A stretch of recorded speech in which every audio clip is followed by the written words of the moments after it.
Epístola aos Hebreus, capítulo 6, verso 10. A palavra de Deus diz assim: Porque Deus não é injusto para ficar esquecido do vosso trabalho e do amor que evidenciastes para com o seu nome, pois servistes e ainda servis aos santos. Oremos. Querido Deus, estamos na Tua presença, Senhor, para Te bendizer o nome, pois o Senhor é digno de receber todos os louvores que acabamos de cantar. E agora Te pedimos, Senhor, que o Senhor fale aos nossos corações, que o Senhor nos instrua através dessa palavra, palavra do Senhor. Nós confiamos a Ti as nossas vidas e oramos em nome de Jesus. Amém. Meus irmãos, hoje, no culto a Deus, a Igreja Presbiteriana do Brasil faz referência aos pastores jubilados, homens que exerceram o ministério por mais de 35 anos, aqueles que passaram dos 70 anos de vida ou que por limitações de saúde tiveram que antecipar a sua jubilação. Ao longo de décadas pregaram o Evangelho, esses homens aconselharam, visitaram enfermos, exortaram os faltosos, persistiram com os duvidosos, lidaram com inúmeras incompreensões, ansiedades, até perderam noites de sono, e tudo isso por amor sincero ao povo que Deus confiou aos seus cuidados.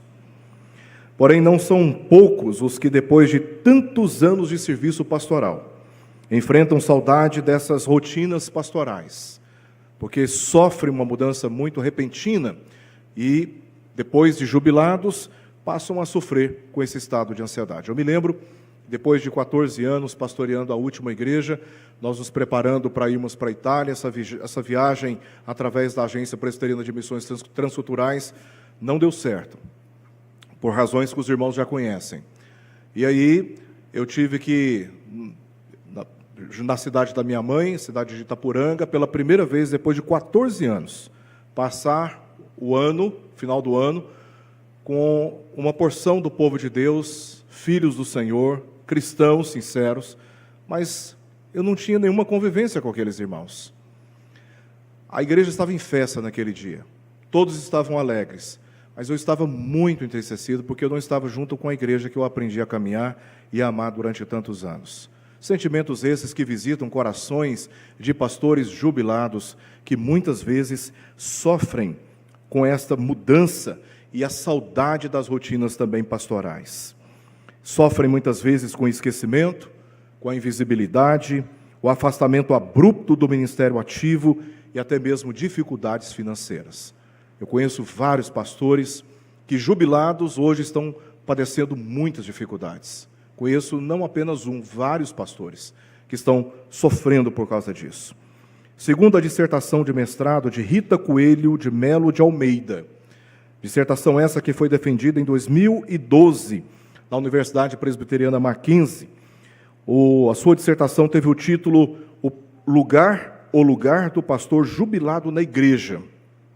Segundo ela, a jubilação, embora legítima e necessária, frequentemente lança pastores fiéis em um processo doloroso de transição marcada por sentimentos de inutilidade, perda de propósito e de solidão.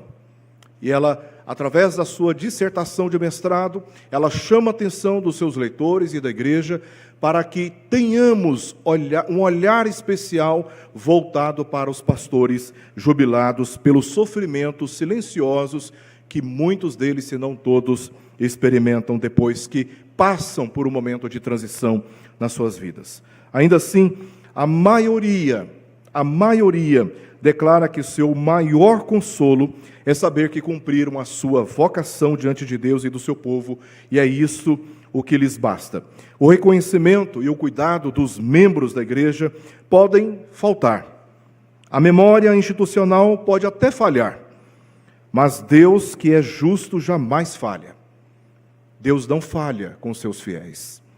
João Calvino, em sua exposição sobre a justiça de Deus, no comentário aos Hebreus, na página 149, ele escreveu o seguinte, e me chamou a atenção: nada escapa ao seu olhar, pois ele é o justo juiz, que considera cada pequena ação feita com fé.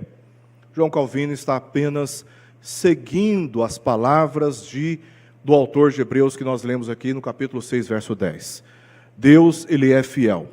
As pessoas em volta, pessoas inclusive que foram servidas por esses pastores, podem até se esquecer deles. Mas Deus não se esquece dos seus servos fiéis. Hoje celebramos não apenas biografias ministeriais, mas a fidelidade do Deus que acompanha seus servos até o fim e que se lembra de cada gesto de amor feito em seu nome, como o próprio texto que nós acabamos de ler diz. A Epístola aos Hebreus, ela foi escrita para uma comunidade cristã de origem judaica. Tudo na Epístola dos Hebreus mostram exatamente esse cenário de membros que tinham uma formação judaica e que tinham como referência os ritos do passado. Esses membros estavam enfrentando perseguições e muitas tentações para retrocederem às antigas práticas da antiga aliança. Esses cristãos estavam também sofrendo pressões internas e externas que ameaçavam a sua perseverança na fé em Cristo. Em razão da urgência pastoral, essa epístola ela foi escrita para demonstrar a superioridade absoluta de Cristo e também da nova aliança, para que os crentes, olhando para este evangelho, pudessem ser fortalecidos, como lemos no capítulo 12, olhando para o Senhor Jesus Cristo e caminhando a caminhada da fé com perseverança. Mesmo quando as adversidades, as lutas, as tensões daqueles dias, marcadas por tantas perseguições e também por tantos falsos mestres que estavam tentando convencer aqueles membros a abandonarem a confiança no Evangelho de Cristo e retrocederem assim para as práticas da antiga aliança, o autor dos Hebreus escreve para que os membros da igreja perseverassem na fé, olhando exclusivamente para o Senhor Jesus Cristo, o autor e consumador da nossa fé. E o capítulo 6 é parte de uma sessão de advertência e também de encorajamento. Nós vemos nos versos 4 a 8, a advertência que o autor traz aqui contra a apostasia, que é a atitude de abandonar a fé. Pessoas que já experimentaram do Evangelho, que tiveram um certo conhecimento do Evangelho, que participaram da igreja, da comunhão dos santos, até experimentaram e desfrutaram das delícias espirituais, mas que em dado momento, por razões diversas, resolveram abandonar o Evangelho, abandonar a comunhão dos santos e negar a fé, literalmente negaram a fé. Então, o autor traz aqui no verso 4 até o verso 8, uma advertência aos membros da igreja contra a apostasia, para que não seguissem também o mesmo caminho. E aí no verso 9 até o verso 12, ele traz um encorajamento com a promessa de Deus. Os crentes, nessa parte, verso 9 ao verso 12, são encorajados a olhar para a promessa do Senhor.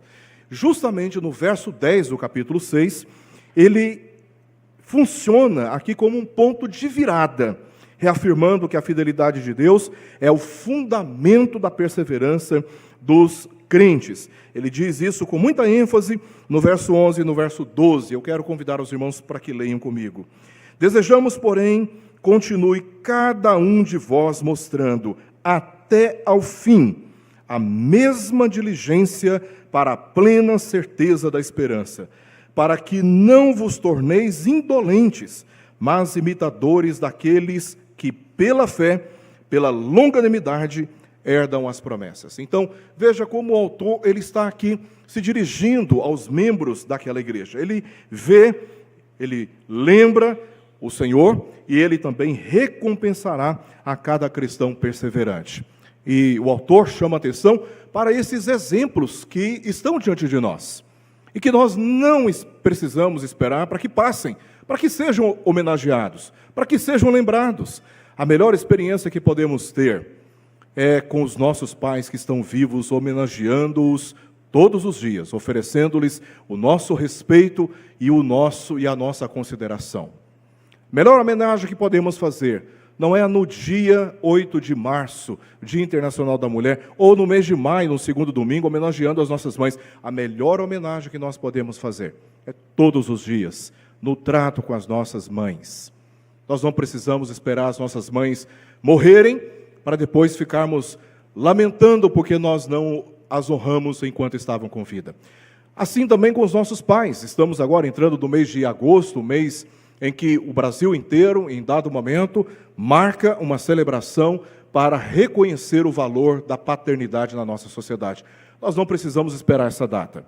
Nós precisamos já agora, já hoje, oferecer atos que celebram a alegria, o prazer de termos os nossos pais vivos e poder dar um abraço neles. Nós não podemos esperar, não precisamos esperar o dia da criança para abraçar as nossas crianças e dizer, olha, vocês são importantes para nós.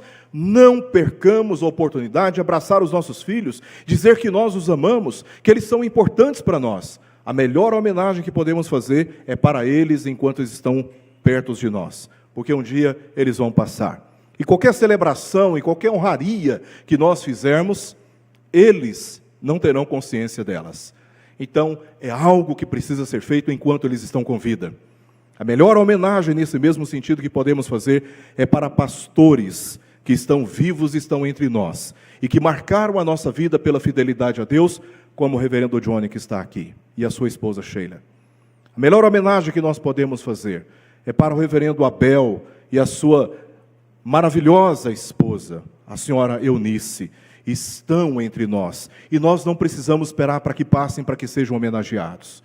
É por isso que a Igreja Presbiteriana do Brasil, ela marca esse dia para que esses irmãos sejam lembrados, para que tenhamos um olhar de cuidado, um olhar especial e de amor, e de atos também marcados por considerações a favor desses queridos.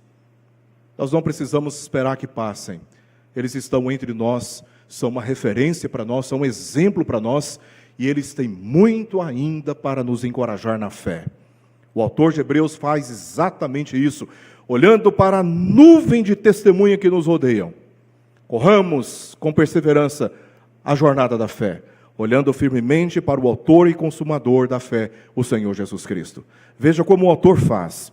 Ele chama a atenção absoluta para a pessoa do Senhor Jesus Cristo, mas ao mesmo tempo ele considera essa nuvem de testemunhas que ele relata no capítulo 11, de pessoas que deixaram um legado de perseverança na fé, para que sigamos também o mesmo caminho, olhando firmemente para o Senhor Jesus. Quero chamar a atenção dos irmãos para 3 afirmações que o autor de Hebreus faz aqui no verso 10. Na parte A, o autor ele chama atenção para a justiça de Deus como uma garantia da sua memória perfeita. Quando ele diz assim, Deus não é injusto para ficar esquecido, ele carrega com essas palavras aqui uma negação retórica que destaca o caráter justo de Deus. O termo grego usado aqui, rádicos, injusto, descreve alguém que age com parcialidade, alguém que negocia as coisas com fraude ou negligência. Nós sabemos que a figura da magistratura hoje, parte dela, vem sofrendo muita descredibilidade. Mas esta imagem de descrédito que cresce na sociedade em relação à magistratura não pode influenciar a nossa visão a respeito de Deus. Diferente dos juízes da terra, Deus ele é absolutamente justo e, portanto, absolutamente confiável. Deus ele não é injusto.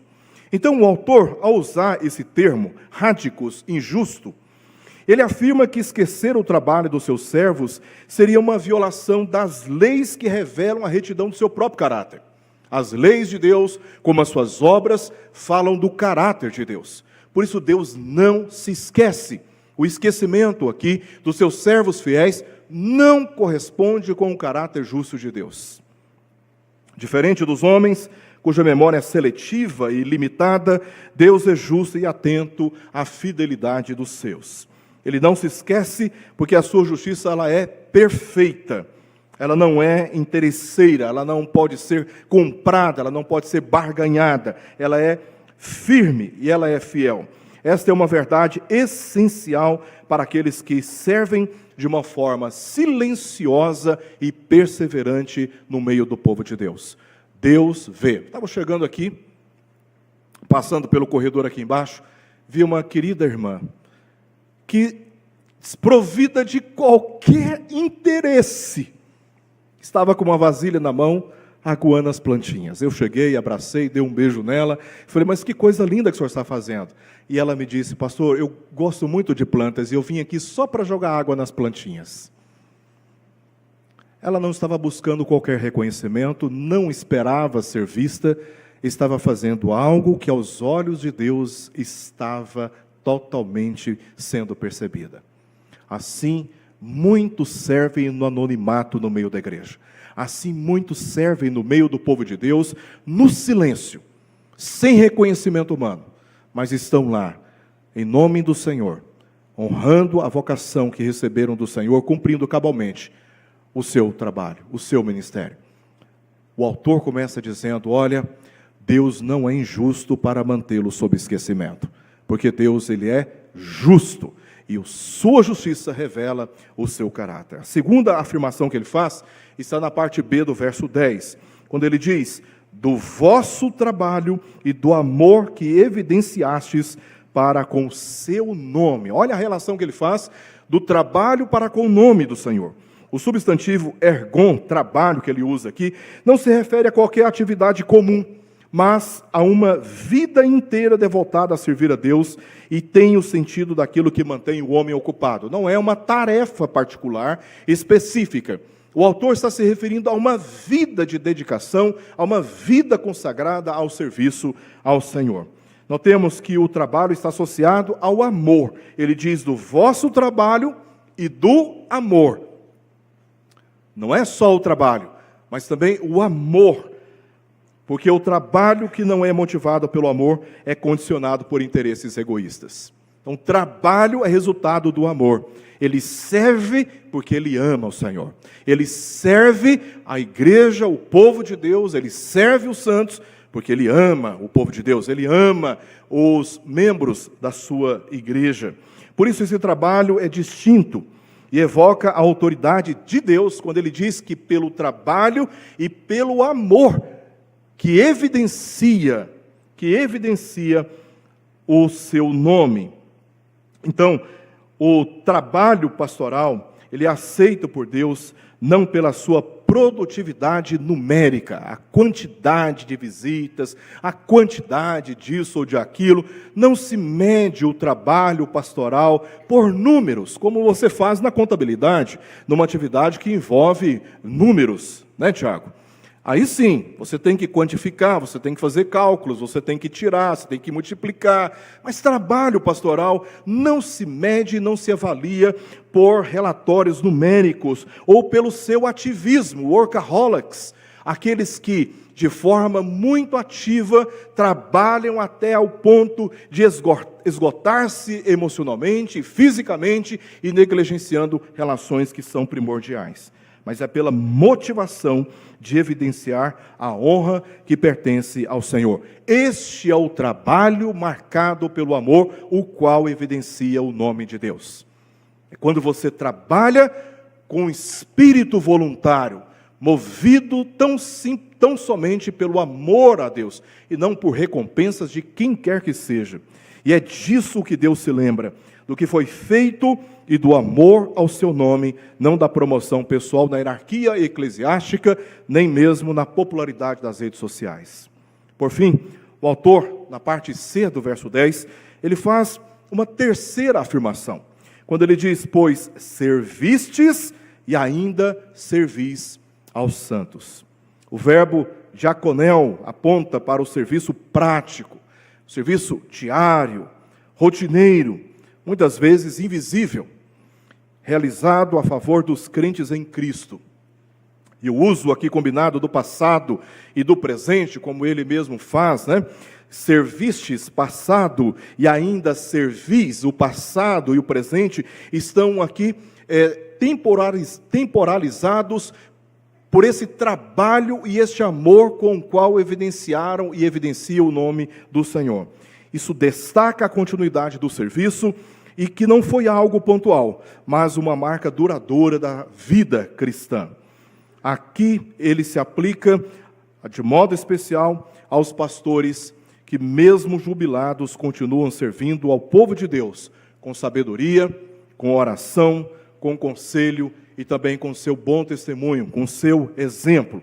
A fidelidade a longo prazo é a evidência da verdadeira vocação. Eu me lembro quando eu comecei o ministério, eu não tinha cargo, aliás, eu fui proibido de trabalhar na igreja.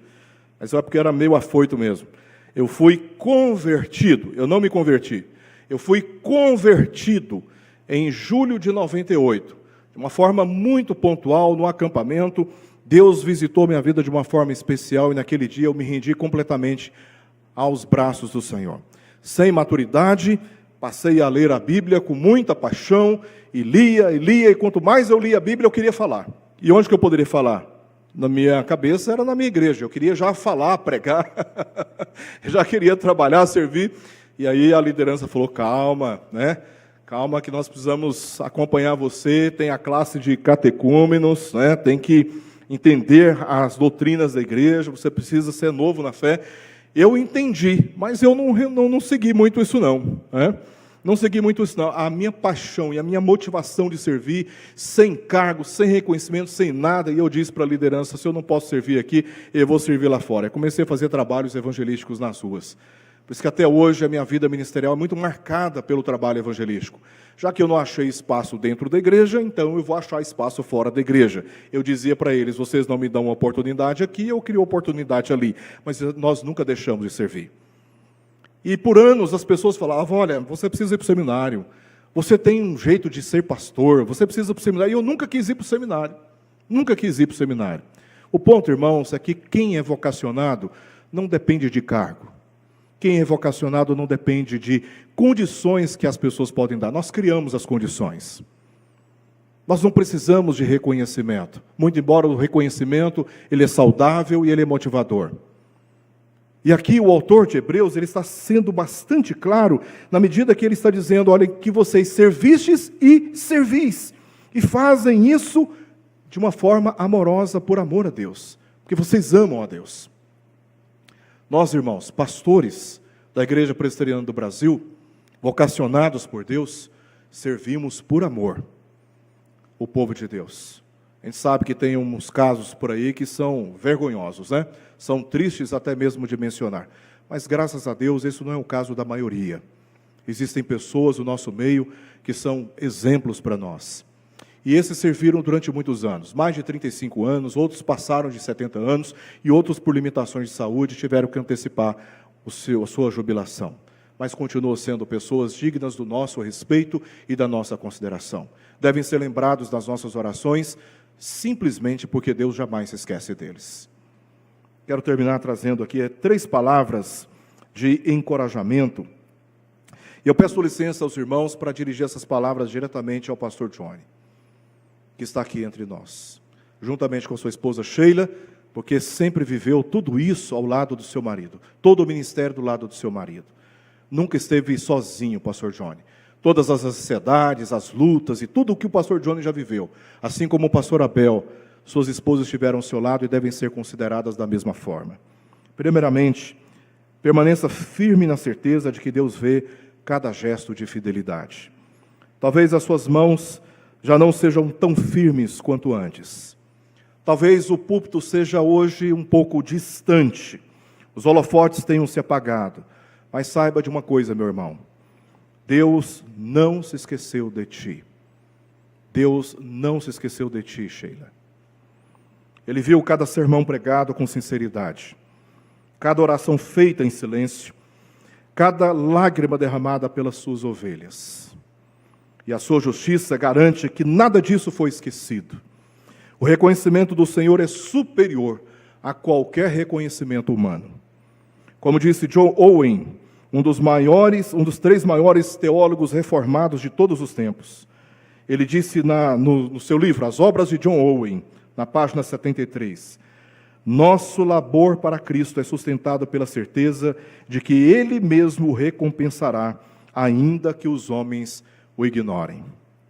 Em segundo lugar, lembre-se de que o amor ao nome do Senhor é o selo do ministério aprovado. Lembre-se de que o amor ao nome do Senhor é o selo do ministério aprovado. O mundo valoriza conquistas visíveis, o mundo valoriza números, o mundo valoriza a fama, mas Deus se agrada do serviço motivado por amor e fidelidade à sua palavra. Não importa o tamanho dos rebanhos que já pastoreou, não importa, mas o amor com que fez. esse amor ao nome do Senhor foi evidente ao longo de sua trajetória. E é por ele que seu ministério é e também será lembrado. Assim como também do reverendo Abel e da sua esposa Eunice. Por fim, continue servindo com perseverança, mesmo na jubilação. A jubilação não é o fim do ministério. Guarde isso. A jubilação não é o fim do ministério, mas uma nova estação. A sabedoria acumulada no pastoreio é ainda necessária no corpo de Cristo. Por isso, continue orando, continue visitando, continue aconselhando, discipulando, mesmo que em um ritmo diferente, de acordo com as suas limitações e também com as suas disposições. O serviço cristão não tem data de validade quando nasce do amor a Deus. Não tem data de validade, não cessa, jamais. E lembre-se, por fim, de Jesus. Ele é o bom pastor que conhece as suas ovelhas. E ele deu a sua vida pelo seu rebanho. Por isso, todo pastor fiel é apenas um reflexo limitado e dependente do Supremo Pastor. Somos apenas sombras daquele que há de vir. E a palavra de Deus promete, em 1 Pedro capítulo 5, verso 4, logo que o Supremo Pastor se manifestar, recebereis a imarcessível coroa de glória. Como afirmou John Piper, na página 40 do livro A Supremacia de Deus na Pregação, o Senhor do céu não é injusto. Ele vê, ele recompensa, e ele não está brincando com a nossa fidelidade. Cristo, o justo juiz, voltará, e a fidelidade de seus servos será recompensada diante do Pai e também dos anjos. Por isso, regozije-se, porque o vosso trabalho não foi e não é em vão no Senhor. Por isso Deus justamente se lembra do irmão e de todos aqueles que servem ao Senhor com fidelidade.